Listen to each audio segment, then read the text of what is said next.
भैया बहनों नमस्कार। आज हम सभी इक्विवेलेंस रिलेशन के बारे में गहनता से अध्ययन करेंगे। इस रिलेशन का नाम है इक्विवेलेंस रिलेशन।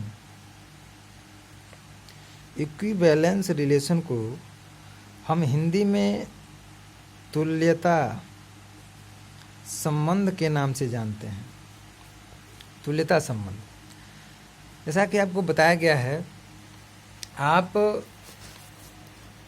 हमें जहाँ तक जानकारी है उसके थ्रू आपको इसके पहले हम तमाम तरह के रिलेशनों के बारे में बता चुके हैं। अब हमें इक्विवेलेंस रिलेशन के बारे में, तुल्यता संबंध के बारे में हमको पढ़ना है। तो आइए जानते हैं कि ये तुल्यता संबंध है क्या।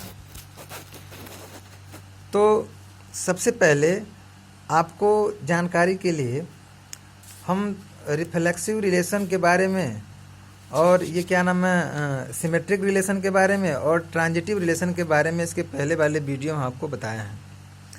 आशा करते हैं कि आप उस वीडियो से कुछ लाभ ग्रहण किए होंगे।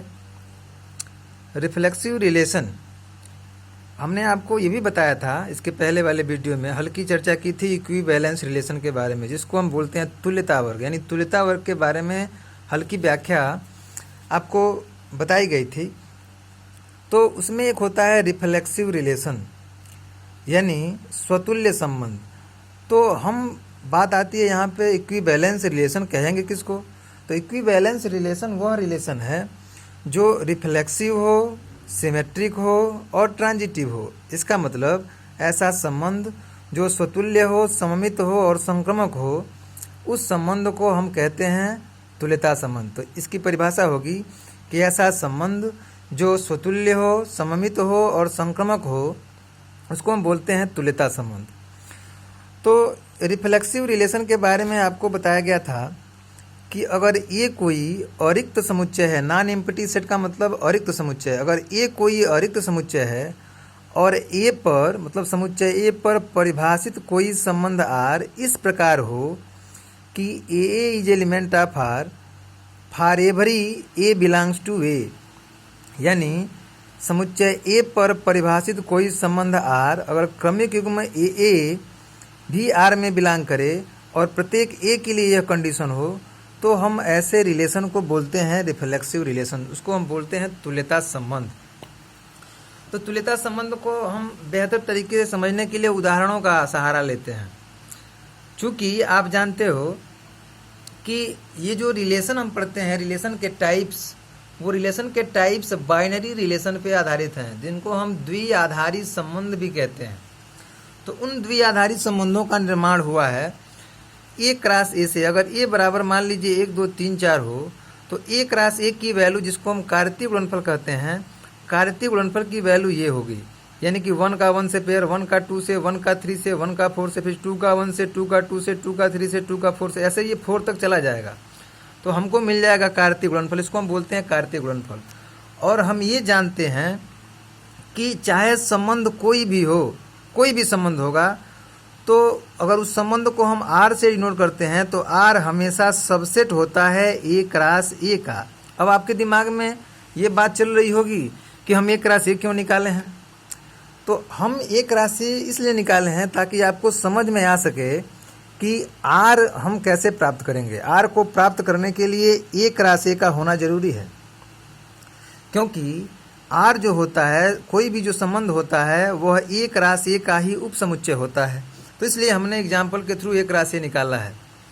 अब देखो, यदि आर बराबर 1 1 2 2 और 3 3 कहीं दिया हो, तो हम इसको देखेंगे कि यह रिफ्लेक्सिव है कि नहीं है। तो देखो भैया, यहाँ परिभाषा में दिया है कि ए बिलोंग्स टू आर, यानी दोनों चीज़ें, डोमेन और रेंज दोनों सेम होना चाहिए और दोनों को आर में ही होना चाहिए। लेकिन एक कंडीशन ये भी है कि यहाँ पर ए और ए जो लिख रहे हैं वह ए के सभी अवयवों के लिए है, यानी फॉर एवरी, प्रत्येक ए के लिए है। प्रत्येक ए का मतलब कि ये दोनों सेम हो, ए और ए सेम हो, लेकिन यह जो ए और ए हो इस बड़े वाले ए का कोई भी एलिमेंट छूटे मत। इसका मतलब कि r बराबर 1 1 2 2 और 3 3 है, तो 1 2 3 का तो डबलेट हो गया, 4 का डबलेट इसमें नहीं है, इसलिए यह रिलेशन रिफ्लेक्सिव रिलेशन नहीं होगा।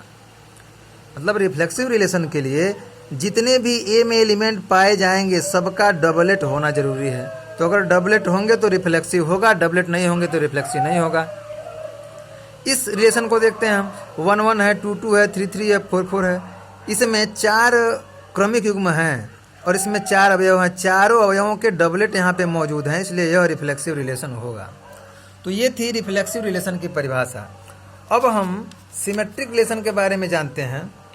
सिमेट्रिक रिलेशन को कहते हैं सममित संबंध, यानी ऐसा संबंध जो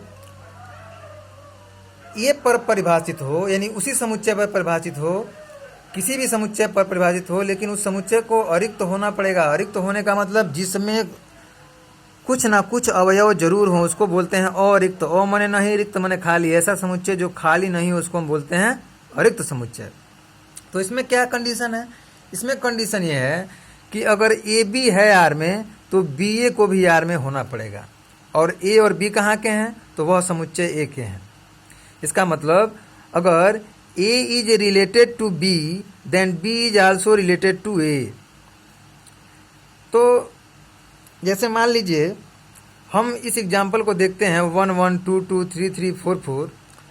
तो अगर 1 1 है तो इसका उल्टा भी मौजूद होना चाहिए। तो 1 1 का उल्टा क्या होगा? वही होगा। इसका भी उल्टा वही होगा, इसका भी उल्टा वही होगा, इसका भी उल्टा वही होगा। इसलिए यह संबंध सम्मित संबंध है। तो इसका मतलब in our mother tongue we can say कि ए बी अगर आर का एलिमेंट है तो उसका उल्टा भी आर में होना चाहिए, तब वो सम्मित संबंध होगा, अदरवाइज नहीं होगा। अब दूसरी बात, जैसे मान लीजिए इसमें आप देख रहे हैं दूसरे एग्जाम्पल में 1 1 का उल्टा 1 1, 2 2 का उल्टा 2 2, 3 3 का उल्टा 3 3, 4 4 का उल्टा 4 4, 1 2 का उल्टा 2 1 और 2 1 का उल्टा 1 2 और 2 3 का उल्टा 3 2। तो अब इसमें अगर यह और यह दोनों समान हैं, इसकी दूसरी परिभाषा भी है कि अगर R और R का इन्वर्स, इन्वर्स का मतलब प्रतिलोम संबंध, अगर संबंध और उसका प्रतिलोम संबंध दोनों बराबर हो तो उसको हम बोलते हैं सममित संबंध। तो दूसरी भाषा में हम ये कह लें कि अगर मान लीजिए यहाँ पर R बराबर दिया है 1 2 2 1 और 2 3, तो हम क्या इस R को सम्मित कहेंगे? देखिए 1 2 का उल्टा हो जाएगा 2 1, 2 1 का उल्टा हो जाएगा 1 2 और 2 3 का उल्टा हो जाएगा 3 2। तो देखो 1 2 का उल्टा 2 1 होता है तो 2 1 इसमें है, 2 1 का उल्टा होता है 1 2 तो 1 2 इसमें है, 2 3 का उल्टा होता है 3 2, इसमें कहीं 3 2 नहीं है, इसलिए यह संबंध सम्मित संबंध नहीं है। इस प्रकार से इसको हम समझेंगे। अब तीसरी बात आती है ट्रांजिटिव रिलेशन की।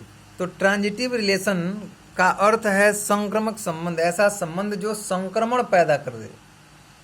संक्रमण पैदा करने का मतलब, जब हम मान लीजिए हम बैक्टीरिया से, वायरस से या माइक्रो बैक्टीरिया से अगर हम संक्रमित हैं तो हम अगर किसी व्यक्ति को छूते हैं तो उसके अंदर भी संक्रमण फैल जाता है, कभी कभी ब्लड के माध्यम से भी संक्रमण फैल जाता है। ठीक उसी प्रकार से इसमें भी यह जो संक्रमक संबंध है, यह संक्रमक संबंध संबंधों में संक्रमण पैदा करता है।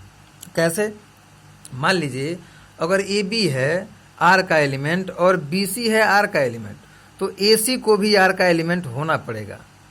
फिर सुनिए, अगर ए बी आर का एलिमेंट है और बी सी आर का एलिमेंट है तो ए सी को भी आर का एलिमेंट होना पड़ेगा।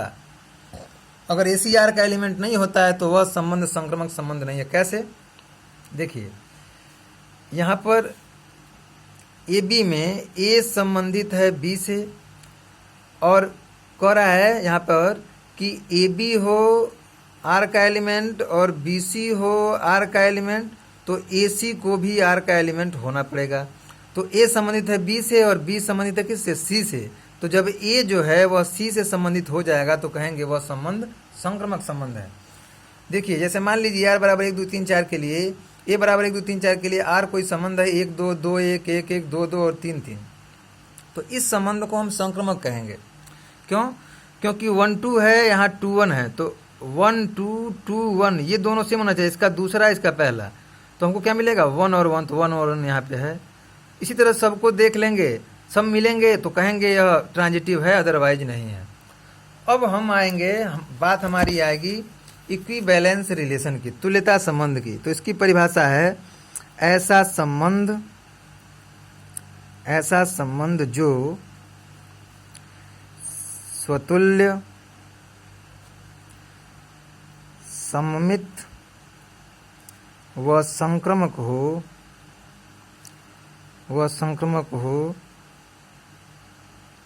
तो उसे तुल्यता संबंध कहते हैं। तो उसे तुल्यता संबंध कहते हैं।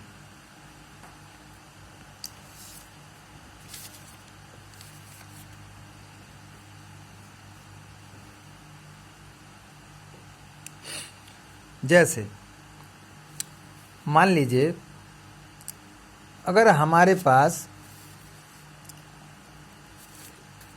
ए बराबर दिया है 1, 2, 3 और 4 और आर बराबर कोई संबंध दिया है 1, 1, 2, 2, 3, 3, 4, 4, 1, 2, 2, 1। तो अब इसको यह अगर आर संबंध स्वतुल्य भी हो, संक्रामक भी हो और सममित भी हो तो उसको हम कहेंगे कि वह संबंध तुल्यता संबंध कहलाता है। तो हम चेक करेंगे आर तुल्यता संबंध है कि नहीं है। तो मान लीजिए सबसे पहले हमको स्वतुल्य संबंध खोजना होता है। तो स्वतुल्य संबंध में हम देखेंगे कि इसमें जितने एलिमेंट हैं सबका डबलेट है कि नहीं है। तो 1 से लेकर 4 तक सारे एलिमेंटों का डबलेट है, इसलिए यह स्वतुल्य संबंध होगा। तो पहला तो इसका क्लियर हो गया कि यह रिलेशन क्या होगा, रिफ्लेक्सिव भी होगा। दूसरा हमको क्लियर करना है कि ट्रांजिटिव है कि नहीं है, ट्रांजिटिव सिमेट्रिक है कि नहीं है। तो सिमेट्रिक मतलब सममित संबंध, उसको हम पढ़ने के लिए ऐसे मान लीजिए 1, 1 का उल्टा वही होगा, इसका उल्टा वही होगा, इसका उल्टा वही होगा, इसका उल्टा वही होगा। 1, 2 का उल्टा होगा 2, 1, तो 2, 1 यहाँ मौजूद है। और 2, 1 का उल्टा होगा 1, 2, 1, 2 यहाँ मौजूद है। यानी इन सभी के उल्टे मौजूद है। कैसे, इसको उल्टा करोगे 1, 1 को उलाट दोगे तो यही होगा, इसको भी उल्टा करोगे तो वही होगा, इसका भी वही होगा, इसका भी वही होगा। इस 1, 2 का उल्टा करोगे तो तुमको क्या मिलेगा 2, 1, तो 2, 1 यहाँ पे है। 2, 1 का उल्टा करोगे तो क्या मिलेगा 1, 2, तो 1, 2 यहाँ पे है। इसका मतलब यह संबंध सिमेट्रिक भी है, सममित भी है। अब तीसरा खोजेंगे कि ट्रांजिटिव है कि नहीं है। तो उसके लिए देखिए यहाँ पर 1, 1 है तो आपको ट्रांजिटिव में बताया गया है कि अगर ए बी तथा बी सी ये दोनों जब होंगे तब हम क्या खोजेंगे, तब हम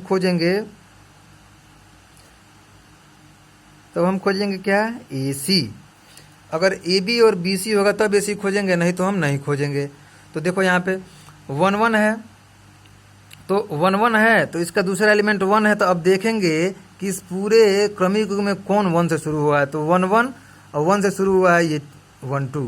तो 1, 1 और 1, 2 को अगर मान लो 1, 1 को लेते हो और 1, 2 को लेते हो तो यह ए है, यह बी है, यह बी है, यह सी है। तो ए बी भी है, बी सी है, तो क्या मिलना चाहिए ए सी। तो ए सी क्या हो जाएगा, ए सी है हो जाएगा 1 और 2। तो 1 और 2 यहाँ पे मौजूद है। अच्छा देखो 2, 2 है और 2, 1 है। तो 2, 2 को और 2, 1 को लोगे तो यह 2 और यह 1, यानी कि 2, 1 हमको मिलना चाहिए, 2, 1 यहाँ पे है। 3, 3 है और फिर 3 से कोई इसमें शुरू नहीं हुआ है। तो जब 3 से शुरू नहीं हुआ है तो इसको छोड़ देंगे, यानी केवल ए बी है और बी सी नहीं है। वही हाल 4, 4 के लिए 4, 4 है और फिर 4 से कोई शुरू होने वाला नहीं है, तो उसको हम कहेंगे 4, 4 है। तो जब ए बी केवल है और बी सी नहीं है तब ए सी को खोजना ही नहीं, तब ऐसे ए बी भी संक्रामक की श्रेणी में आएगा। यहाँ देखो 1, 2 है, 1, 2 है और फिर 2, 1 है। तो 1, 2 और 2, 1 से क्या मिलेगा 1, 1, तो 1, 1 यहाँ पे है। 2, 1 है, 2, 1 है और यहाँ पे 1, 2 है। तो 2, 1 और 1, 2 से क्या मिलेगा 2, 2, तो 2, 2 यहाँ पे है। 2, 1 ले लेंगे या 1, 1 ले लेंगे तो मिलना चाहिए 2, 1 और 1, 1 से मिलना चाहिए 2, 1, तो 2, 1 यहाँ पे है। इसका मतलब यह संबंध ट्रांजिटिव भी है, सिमेट्रिक भी है और रिफ्लेक्सिव भी है। ऐसे संबंध को हम कहते हैं this type of relation is known as